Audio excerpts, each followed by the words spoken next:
Welcome back to Mark Holubut's vlog, everyone. Hey, today we have yet another interesting continuation of the saga with the BMW X5. Just thought I'd share this with you. We're gonna have to take the car back to the dealership, and right there it is. There's the X5 in all its glory.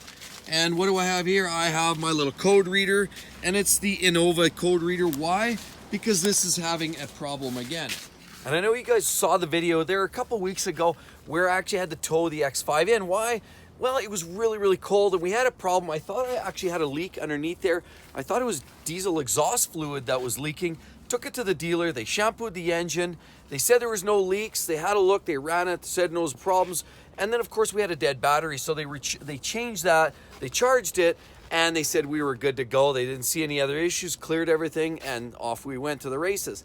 Well, guess what? We've put literally 200 kilometers on since, and we started having running issues here with the X5. And what was it? Well, the problem is what's going on now is we went out to start it one morning here just a couple days ago, and it wouldn't start. It would crank, and then it just wouldn't do anything. Or it would start to sputter a couple times there, but then it wouldn't quite catch. So don't know what that was. Then all of a sudden it did start. So we got it running and we're like, okay, that's great. Okay, let's take it out for a drive. So we did that. Started driving it. I was literally 2 blocks away from the house and the car was idling perfectly smooth, and then whoosh, it dropped and it died. We sat there. I tried it once, tried it twice, sat there for another 5 minutes, started again, started right up. It was smooth. And so there's clearly a problem. Then we drove it around. We said, well, maybe it's bad fuel. We had about a half tank of fuel in there. So we decided to go fuel it up. Didn't turn the vehicle off. Yes, we fueled it up while it was running, but it is a diesel, so I wouldn't suggest that with a gas engine. We did that and we filled it up. And so we put fuel in, went to drive it, and we still have problems. The vehicle still is intermittent. It runs great for a while and then it doesn't. And then lo and behold, we had a check engine light. At least now with engine lights, we can maybe diagnose what's going on with this car. Getting a little bit tired of it, quite frankly. And when vehicles get to the point where they're costing you more troubles and they're becoming a bigger hassle than they're worth, well, sometimes it's time to kick these things to the curb. Let's plug in our code reader and see what it's gonna say.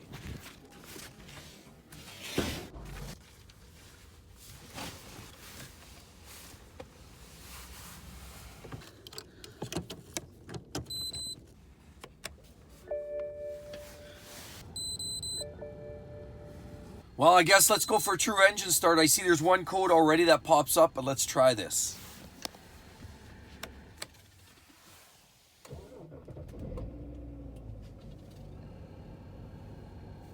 As you can see, we've got an engine light and we've got a code here. And we'll let the car run for a little bit and see if we get any other codes. Right now, it looks like we have the P205D, which is the reductant tank temperature sensor issue. I don't know. And ironically, that's one of the things that I thought we actually dumped DEF fluid, because it's up there. It's in the passenger front right up in there. And when I saw that puddle, and I wasn't imagining things, but that is directly associated with the diesel exhaust fluid. But yet the dealer told me that there was nothing wrong there. They said there was no leaks, but clearly there's still something wrong with the diesel exhaust fluid reservoir. That's the active tank. There's a heater in there and all of that fun stuff. But look, we actually have a second code there as well. Oh, there it is. She's purring like a kitten. It's running nice right now, but unfortunately it does stall randomly, so I don't know what's going on there. But as I said before, the diesel exhaust fluid reservoir, the tank is down in this area. It's actually below, and that's where actually I saw the big puddle right there. And again, you know, the dealer said they didn't see anything, not sure what's going on, but we do have a fault, P205D right there. But we also have another code that's popping up, P0611. And a P0611, actually when I look it up, it tells me that it's fuel injector module performance.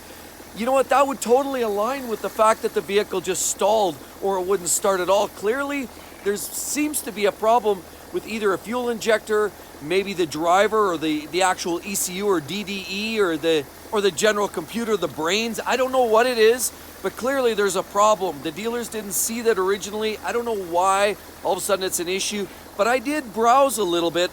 You know, I did have a look online, and there were some people that talked about they had water because they had a bunch of water get under the engine because of doing a shampoo on the engine, and they actually had water and moisture that got to the wires for the injector and shorted it out and caused the problem with the injector.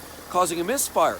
I can't help but wonder if I didn't have a similar issue because I actually had the engine actually shampooed last time. And again, coincidentally, we didn't even make it 200K to the first time this thing failed. And now we're just over 200 kilometer mark since we actually had the vehicle in the service shop. It makes me wonder if there isn't something going on there related to moisture in the injector, or hopefully it's not a module. But these injectors, I called the dealer, actually I called a service shop, not the dealer, I called an independent service shop, and they said, because I said, well, how much to do an injector job? Like say hypothetically we have bad fuel injectors here. He said, no, we don't start that game, because the shop told me they were about $1,100 each. So you don't just start replacing these injectors. You have to troubleshoot them and make sure that you've got the right issue covered.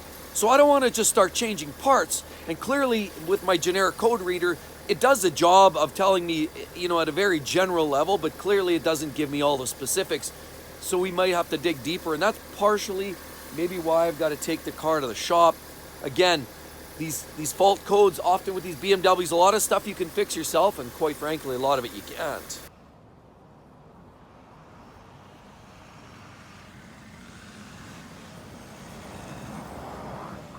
I'll tell you what, while I was letting the car warm up, I decided to take a few minutes and I went into the house and made a call. Thought I'd call a dealer and just call the parts department, because who knows what the actual problem is. So I called a dealer. I said, hey, how much for the fuel injector control module? Because I think that's a generic term, but they couldn't come up with an actual generic module. But he said basically the computer module that drives everything, essentially, which also controls the injectors and all of that. So I think there was a little more involved.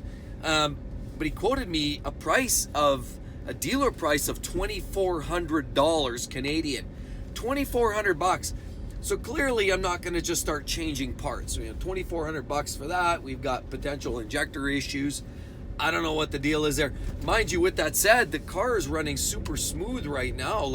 So clearly we're not going to be changing parts. $2,400 for the module, or $1,100 an injector times how many, depending on how many would go wrong.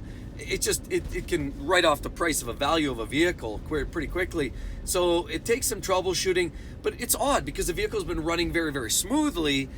Even when just leading up to the time where it stalled on me, it was running smooth. It wasn't like, normally when you have an injector misfiring, you often will have, a potential rough idle or rough running. It's like a spark plug. I mean, clearly diesel engines don't have spark plugs, compression ignition, but if you're not putting fuel to a cylinder, especially under load, there's a good chance that you're going to feel that in being unsteady and potentially shaky or what have you. But it didn't seem like that. But that doesn't mean the injector wasn't failing. That just makes me, things that make you go, So I guess, I don't know, we're going to try this a little more, do a little more troubleshooting, and we'll probably wind up driving it into the dealer. Hopefully it drives all the way to the dealer and it doesn't leave us stranded somewhere. And if it does, I guess we'll look at possibly a tow truck again, and I hope I can avoid that. But the intent is to hopefully get this thing down into the dealer and see what they have to say for themselves. Because again, we're into a scenario where it's beyond my home tools. It takes that special BMW software, so it's not something that a lot of home do-it-yourselfers can troubleshoot without that specialty software. I mean, unless you amp up and buy that or invest in it. But in my mind, you have to invest in the brand, because clearly if you're going to spend the money on the tools, then likely you're going to have the cars, or you're going to work on the cars. So, I've been doing a lot of do-it-yourself at home, and clearly BMWs, I'm not scared to wrench on stuff. I'm certainly not scared to fix stuff myself. But, it gets a point where you have to draw a line in the sand and say, well, this is just getting ridiculous, out of hand, and I don't want to commit anymore to the brand. And I'm really, quite frankly, I'm getting there. An X5 is pretty generic. I do love this vehicle. It's been really good, other than doing a couple sets of airbags and doing a coil spring conversion. We've had a couple vacuum leaks over the years, and a few little odds and sods, but honestly, aside from maintenance, it actually has been pretty good, considering we're sitting at about 220,000 or 221,000 kilometers. It's been actually pretty good. But like I said, we're gonna have to take it to the dealer and see what they have to say.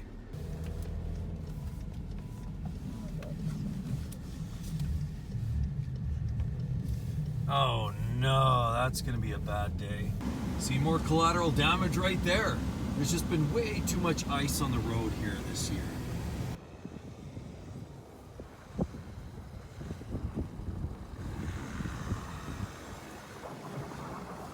All right, so we're heading down to the dealership, and you know what? There's no choice. I mean, clearly we have some engine codes, and we have to make it disappear. Now, that'll be the ultimate decision whether we keep this thing or not, and what kind of repairs we're up against, because, you know, I'm a big fan of, you know, power through a lot of the smaller stuff, but if it becomes, like, cost prohibitive, then it's time to make the car go. So let's take a look and see what's in store for the X5.